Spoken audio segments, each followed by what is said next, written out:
नमस्कार साथियों, बहुत-बहुत स्वागत है आपका अपने यूट्यूब चैनल पर। साथियों, आज इस वीडियो के माध्यम से हम बात करेंगे देवगुरु बृहस्पति के बारे में। जी हाँ साथियों, कुंडली के वो कौन से 6 भाव हैं, जहाँ पर विराजमान होकर के देवगुरु बृहस्पति देते हैं सर्वाधिक शुभ फल। वैसे तो नवग्रहों में देवगुरु बृहस्पति सबसे शुभ ग्रह बनते हैं, नैसर्गिक नेचुरल बेनिफिक प्लैनेट बनते हैं। लेकिन यदि इन 6 भावों में ये विराजमान हैं, तो ये बात बिल्कुल कन्फर्म हो जाती है कि देवगुरु बृहस्पति के अच्छे परिणाम कुंडली में देखने को अवश्य मिलेंगे। साथियों, एक बलवान देवगुरु बृहस्पति जब भी कुंडली में बैठते हैं, तो कुंडली में चाहे दरिद्र योग ही क्यों ना बना हो, परंतु व्यक्ति के जीवन में आवश्यकता अनुसार धन का आवागमन बना रहता है। देवगुरु बृहस्पति से हम विवाह संस्कार को देखते हैं, संतति को देखते हैं, यानी कि आपकी संतान को देखते हैं। और संतान में भी पुत्र संतान के कारक होते हैं देवगुरु बृहस्पति। धर्म कर्म के भी कारक देवगुरु बृहस्पति ही हैं, और धन के कारक भी देवगुरु बृहस्पति ही हैं। और यदि बात की जाए तो ज्ञान के कारक देवगुरु बृहस्पति ही हैं। व्यक्ति कितनी पढ़ाई करेगा, कितनी उच्च स्तर की शिक्षा प्राप्त करेगा, ये चीज देवगुरु बृहस्पति पर ही डिपेंड होती है। यदि गुरु पीड़ित हों, तो व्यक्ति अच्छी शिक्षा लेने में असमर्थ रह जाता है जीवन में।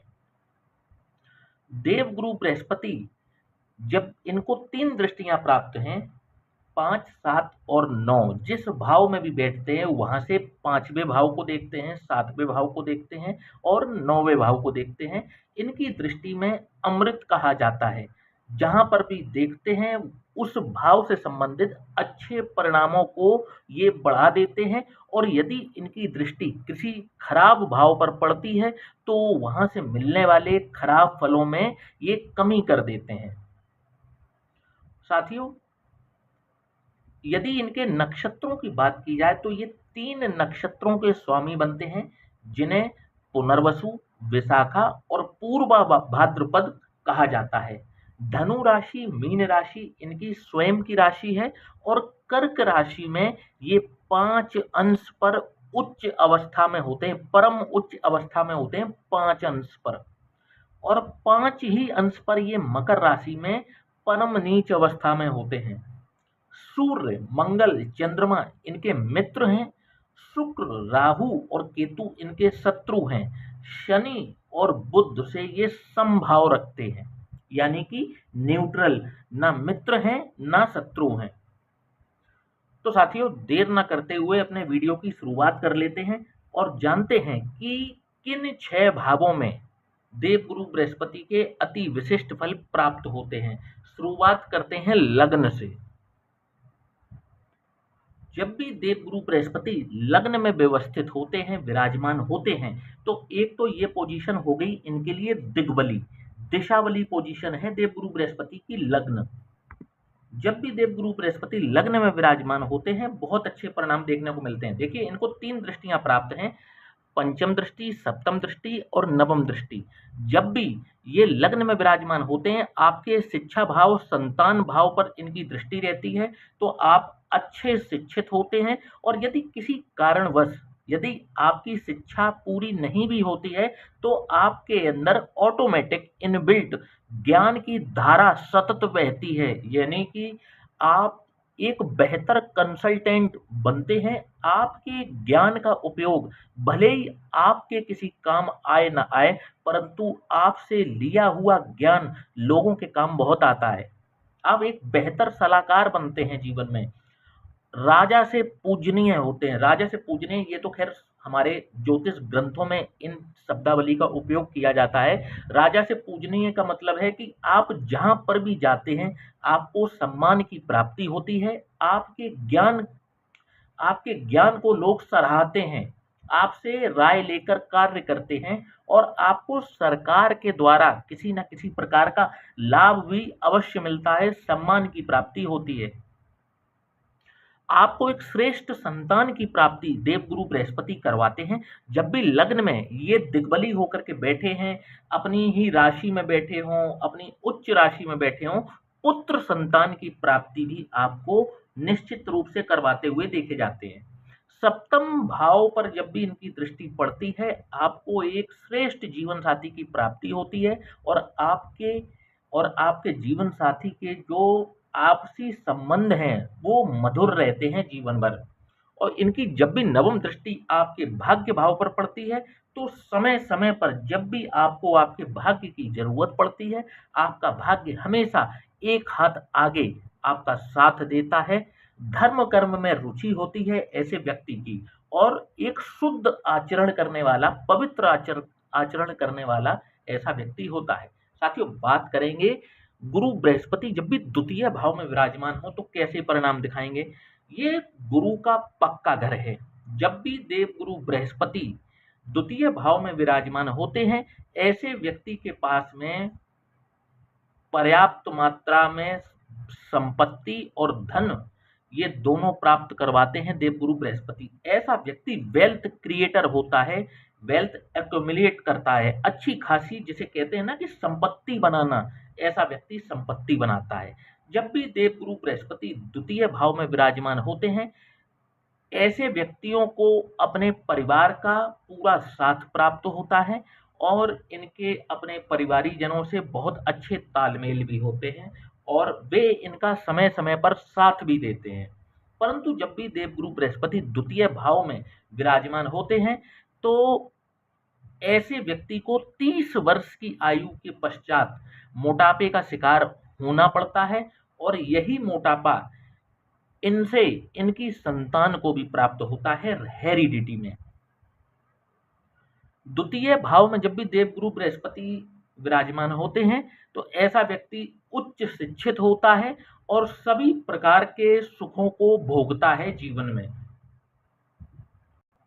ऐसा व्यक्ति, क्योंकि देवगुरु बृहस्पति की सप्तम दृष्टि अष्टम भाव पर पड़ रही होती है, तो ऐसे व्यक्ति को आध्यात्मिक ज्ञान बहुत उच्च स्तर का होता है, या यूं कहें कि ऐसा व्यक्ति आध्यात्मिक ऊंचाइयों को अवश्य छूता है। साथियों, बात करेंगे गुरु बृहस्पति जब भी पंचम भाव में विराजमान हो तो कैसा परिणाम दिखाएंगे। पंचम भाव आपकी शिक्षा का भाव है। जब भी देवगुरु बृहस्पति पंचम भाव में विराजमान होते हैं, तो ऐसे व्यक्ति का जो शिक्षा है वो उच्च स्तर की होती है। ऐसे व्यक्ति को जीवन में कई बार आकस्मिक धन की प्राप्ति देवगुरु बृहस्पति के यहाँ होने से प्राप्त होती है। ऐसे व्यक्ति की जो आजीविका है वो भी कंसल्टेंसी से चलती है। किसी क्षेत्र में ये जुड़े होंगे तो ये कंसल्टेंसी से संबंधित कोई ना कोई कार्य कर रहे होंगे और इनकी सलाह को मान करके लोग कार्य करते हैं, जिसके एवज में इनको कंसल्टेंसी की फीस प्राप्त होती है। और यही कंसल्टेंसी को हम शिक्षा से भी समझ सकते हैं। हो सकता है कि इनकी आजीविका शिक्षा विभाग से चलती हो और ये कुछ इस प्रकार के ज्ञान देने का कार्य करते हों, शिक्षा के क्षेत्र से ये जुड़े हो सकते हैं।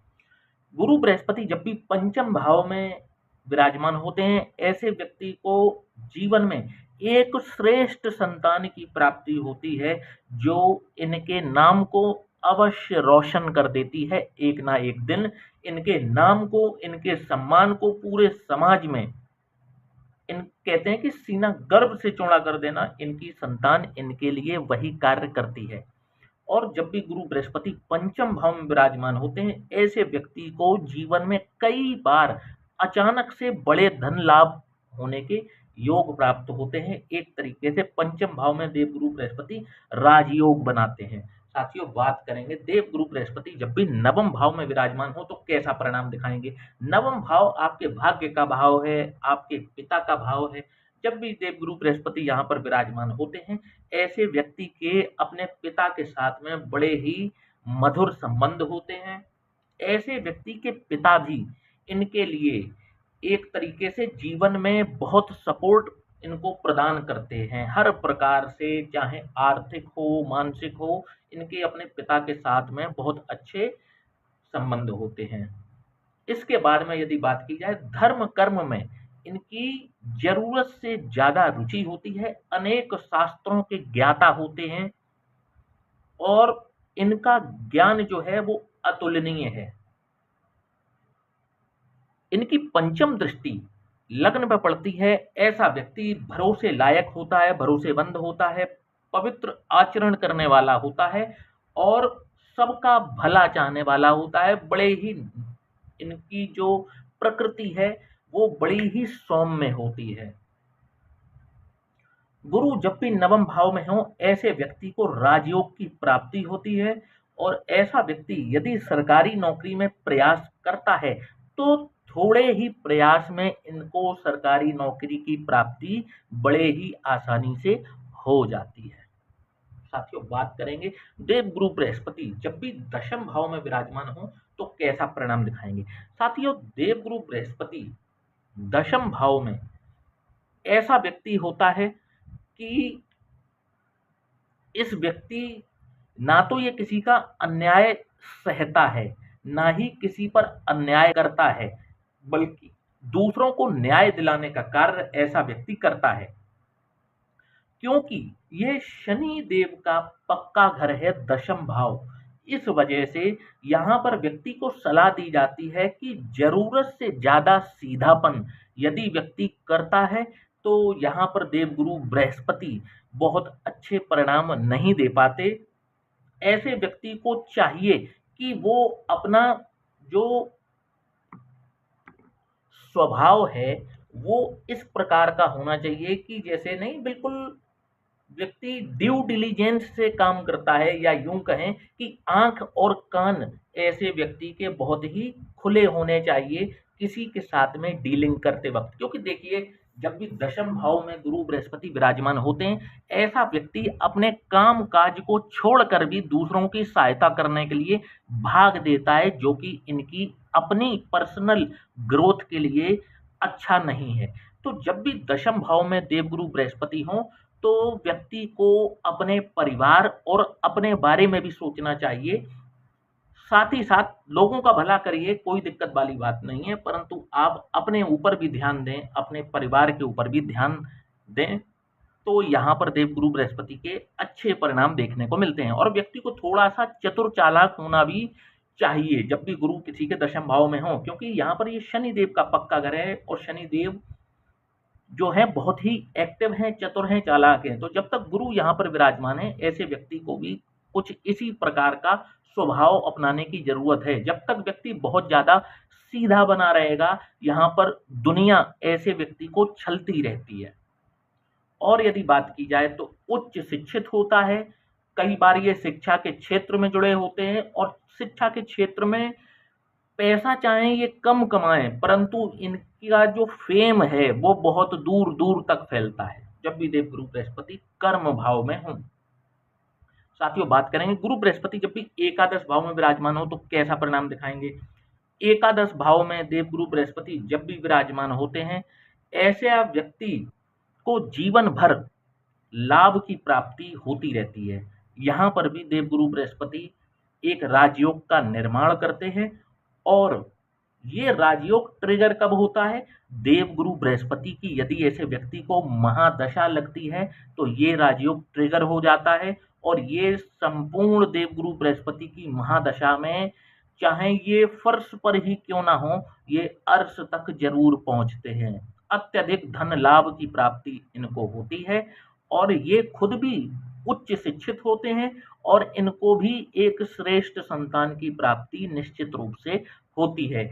यहाँ पर एक नेगेटिव पॉइंट बताना चाहूंगा और वो ये है कि विवाह के पश्चात ऐसे व्यक्ति के एक्स्ट्रा मैरिटल अफेयर होते हुए देखे जाते हैं यदि देवगुरु बृहस्पति एकादश भाव में विराजमान हो तो निश्चित रूप से ऐसे लोगों को सलाह दी जाती है कि अपने दाम्पत्य जीवन में यदि खुशहाली चाहते हैं तो आपको इन सभी चीजों पर संयम रखना चाहिए, कंट्रोल रखना चाहिए। तो साथियों, आज के लिए बस इतना ही। आशा करता हूं कि आज का ये वीडियो आपको पसंद आया होगा। वीडियो को लाइक और चैनल को सब्सक्राइब करना बिल्कुल भी ना भूलिएगा। और यदि आप भी अपनी कुंडली का विश्लेषण करवाना चाहते हैं या कोई उपाय जानना चाहते हैं तो नीचे दिए हुए इस व्हाट्सएप नंबर पर आप हमसे संपर्क कर सकते हैं। जय श्री राम।